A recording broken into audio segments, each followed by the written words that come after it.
Dans un instant, nous recevrons la chanteuse, la grande voix, Fabienne Thibault. Mais on est toujours avec deux experts du foot business, Virgile Caillet et Pierre Maes, pour parler des droits télé du foot et des prix en forte augmentation pour pouvoir voir ces matchs de Ligue 1.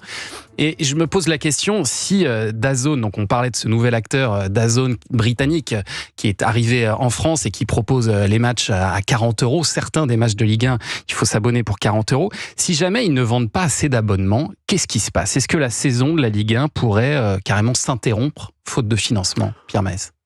Certainement pas, hein. C'est pas la première fois que des droits TV sont achetés par des télés à perte, qu'ils les exploitent à perte. Ça a d'ailleurs été une des caractéristiques du business dans les dernières années de sa progression atmosphérique, on va dire, quand par exemple les telcos, les sociétés de télécommunications ont commencé à investir, comme Altice, ont commencé à investir dans le contenu sportif. Ils ont perdu beaucoup d'argent. Ils ont perdu énormément d'argent. Les plus habiles parvenaient à vendre des abonnements Internet, mais l'exemple d'Altis est là pour nous le montrer. Il a perdu beaucoup d'argent et est reparti assez rapidement.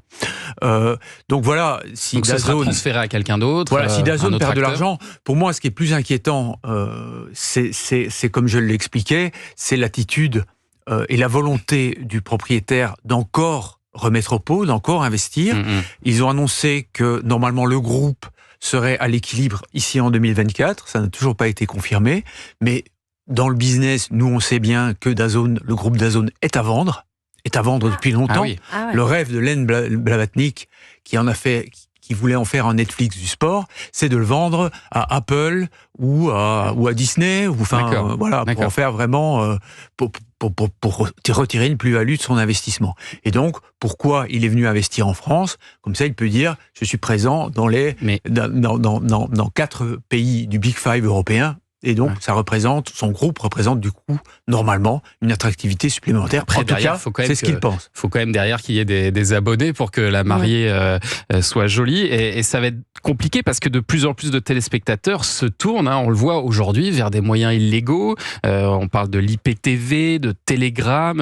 Est-ce qu'on sait combien de personnes aujourd'hui regardent par ces biais-là les matchs de Ligue 1 ? Par définition, c'est impossible de le dire puisque c'est interdit. Donc, sauf à ce que les gens lèvent le doigt en disant je transgresse la loi. Mais effectivement, on peut estimer que c'est plusieurs centaines de milliers de spectateurs qui ont malheureusement, je dis malheureusement parce que pour le modèle économique et la règle du jeu, c'est dommage. Mais en gros, ils ont pris l'habitude de suivre les matchs de Ligue 1 de cette manière-là.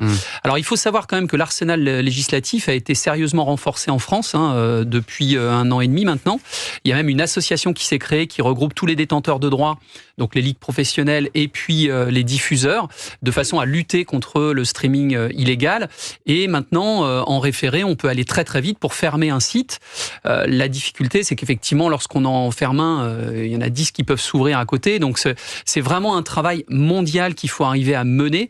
Il y a eu des sanctions contre des consommateurs déjà ? Bien sûr, oui, bien sûr, il y en a eu. Et puis surtout contre ceux qui vendent les accès en IPTV, etc.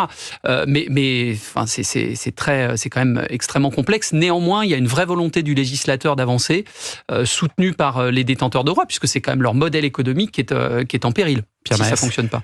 Oui, c'est très étonnant de voir en fait le sport, comment on va dire, presque 25 ans, plus de 25 ans après Napster, se battre contre le piratage. Donc effectivement, Napster qui signait le début du piratage de la musique.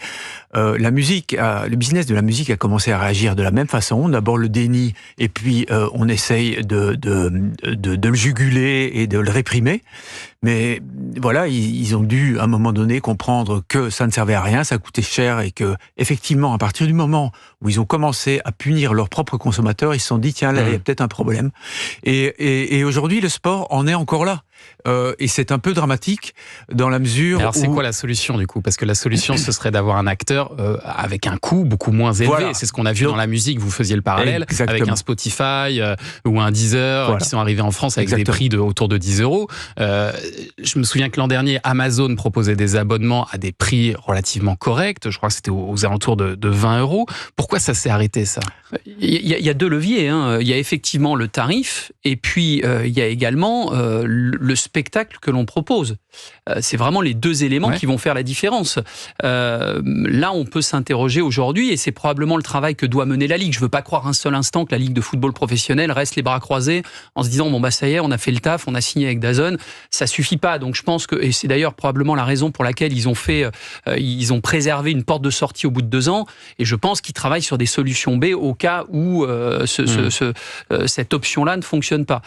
Il y a un phénomène générationnel, indiscutablement, et vous l'avez dit tout à l'heure dans le journal des médias, les nouvelles générations ne consomment plus le sport et la télé de la même façon. Donc tout ça est une vraie réflexion de fond qui change aussi le modèle du foot et des clubs français.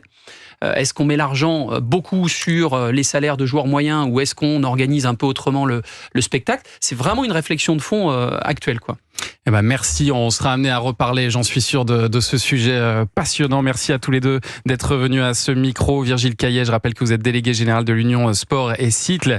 Et puis Pierre Maes, pour aller plus loin sur le sujet, le titre de votre livre, La ruine du foot français. Je recommande également Le business des droits télé du foot. Tout est dans le titre avec Pierre Maes, c'est ça qui est bien. Exactement. Merci à tous les deux d'être venus.